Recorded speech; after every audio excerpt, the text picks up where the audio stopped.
Mais j'aimerais revenir à ma présentation que j'ai préparée et quelques points que j'aimerais voir partagés et qui portent sur les économies émergentes. Je pense qu'il faut tout d'abord voir quelques éléments d'histoire et le contexte des pays émergents. Avant la Deuxième Guerre mondiale, alors que les pays industrialisés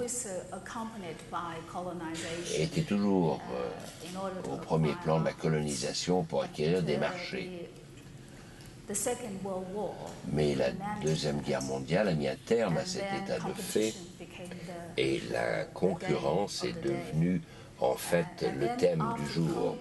Puis après la guerre froide, qui a permis de descendre les murs entre les deux marchés, il y a eu une véritable globalisation, mondialisation qui a commencé, qui a permis à tous les pays, grands et petits, d'avoir l'occasion de croître.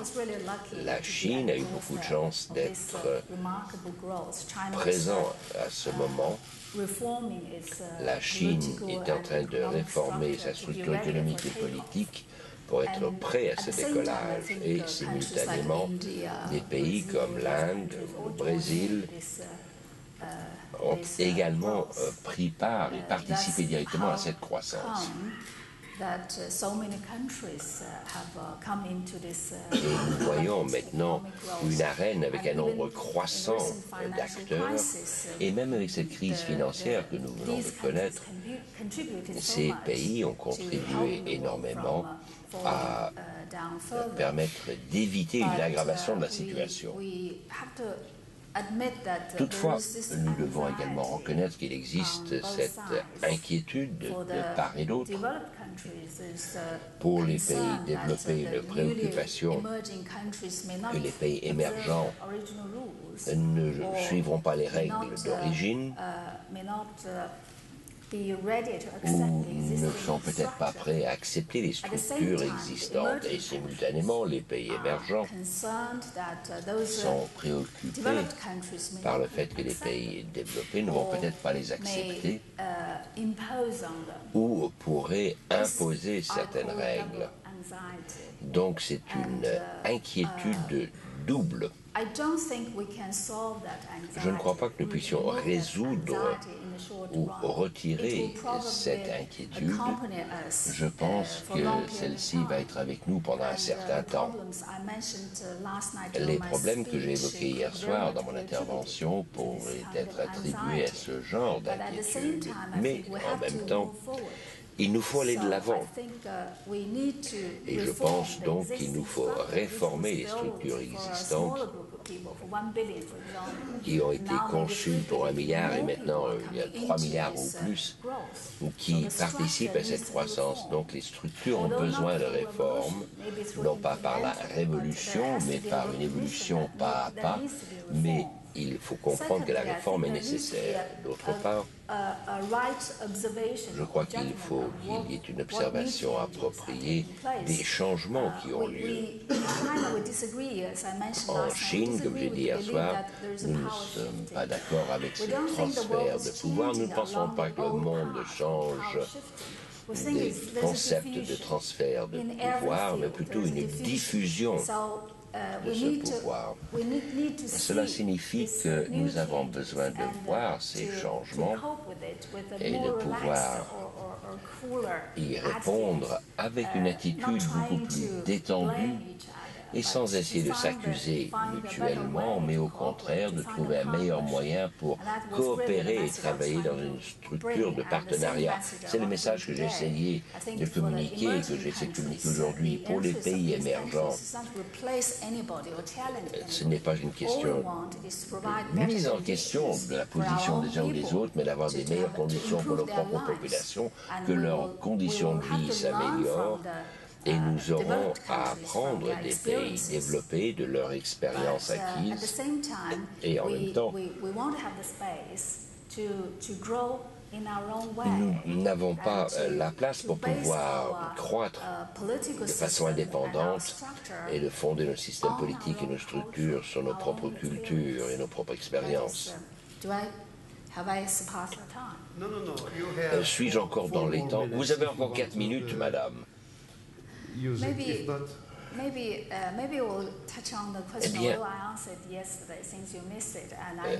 pour parler sur une note un peu plus personnelle, je sais que vous intéressez beaucoup à entendre ce que j'ai à dire et je vais revenir sur votre question sur le prix Nobel de la paix. Personnellement, je n'ai pas été surpris du choix parce que cela fait des années que le comité du prix Nobel de la paix nommait toujours des personnes assez curieuses, si je puis dire, de la Chine. Et si on est chinois, il suffit de faire quelque chose d'un peu curieux, ils sont contre la Chine. Donc des personnes curieuses, si vous voulez bien. Regardez les personnes qu'ils ont proposées, ceux qui ont voulu diviser la Chine, disant que la Chine devait être divisée en 7 parties. Donc certaines parties de Chine devaient être séparées. Il a quand même été nommé pour le prix Nobel de la paix. Personnellement, je n'ai pas été très surpris, mais par contre, ce qui a fait réfléchir beaucoup de Chinois, et m'a fait réfléchir, a été la réaction des médias par rapport à ce choix, ainsi que la réaction des dirigeants politiques dans les pays occidentaux. Et l'absence de compréhension que ce choix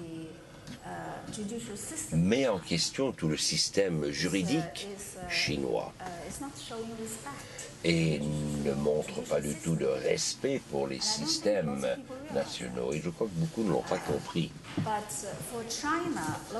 Mais pour la Chine, beaucoup évoquent les motifs qui ont justifié ce choix. En même temps, sans comprendre qui sont les héros en Chine. Ceux qui ont aidé à mettre un terme à la misère et la pauvreté, ceux qui ont contribué à générer la stabilité en Chine, ceux qui ont participé à résoudre le problème de riz et la paix. Le caractère chinois de la paix est en 2 parties. L'un est le riz et l'autre est une bouche. Et donc, nous pensons que si chaque bouche est nourrie, il y a la paix.